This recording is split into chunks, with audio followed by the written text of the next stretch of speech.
There's an unwritten rule among people who lucid dream. Once you're inside a dream and you know it's a dream, you can do almost anything. You can fly. You can walk through walls. You can have full conversations with people who don't exist. But there's one thing you're not supposed to do. Never look in a mirror. I followed that rule for almost 10 years without ever asking why. A few weeks ago, I broke it on purpose 3 nights in a row, and what I saw on the third night is the reason I'm recording this. If you spend any time on lucid dreaming forums, you'll notice something strange. Thousands of people who have never met each other repeat the exact same warning. Don't look at your reflection. Some describe faces that melt. Some describe reflections that age right in front of them, reflections that move on their own, reflections that smile. The stories are so consistent that the mirror became a kind of folklore, a door you don't open. There's a logical explanation for why mirrors break in dreams, and I'll get to it at the end. But reading about it wasn't enough for me.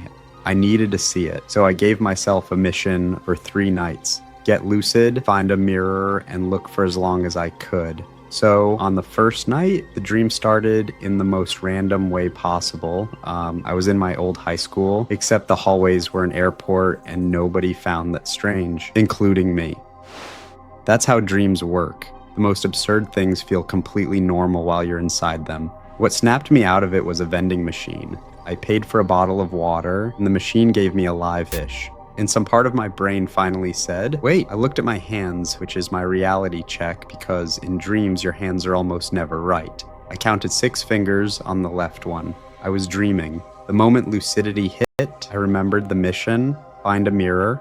I walked into the school bathroom, which was somehow also my grandmother's bathroom, and there it was. And I'll be honest with you, even knowing it was a dream, even knowing none of it was real, my heart was pounding, which is ridiculous because that heart wasn't real either. I looked, and the reflection was normal.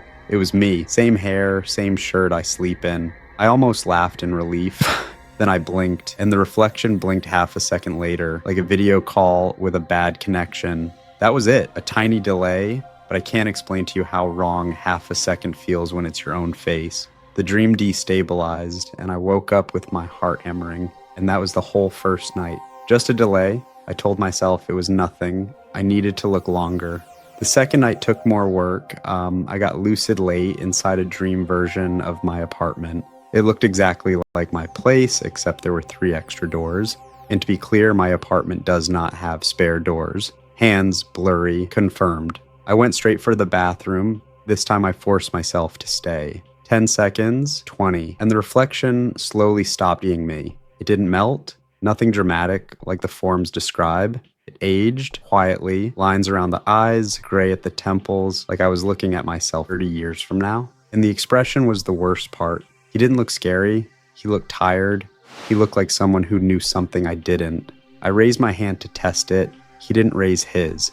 He just kept looking at me. A normal person wakes up screaming at this point, but I've been doing this for a long time, so I did the next logical thing.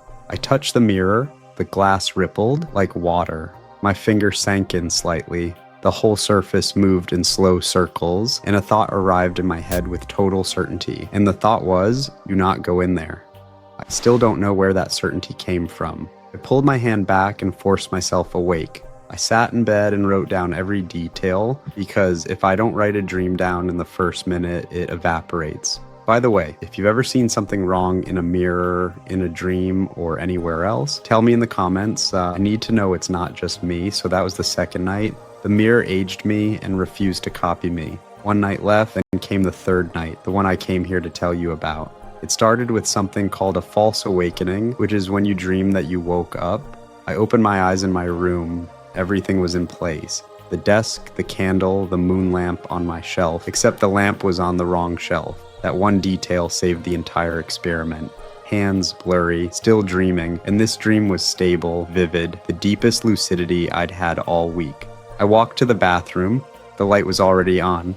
I didn't like that. The mirror was waiting for me, and this time the reflection was perfect. No delay, no aging. Me, every detail correct. And somehow, that was scarier than both nights before, because by then I knew the mirror's never just a mirror. Then I noticed the door. In the reflection, the bathroom door behind me was open. I had closed it. I remember closing it. And standing in that open doorway, inside the reflection, there was a man, completely still. Too far away to see his face, close enough to know he was facing me. I turned around.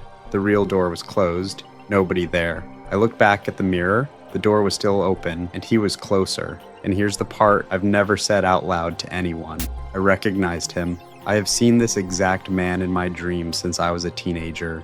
Different dreams, different years, same man.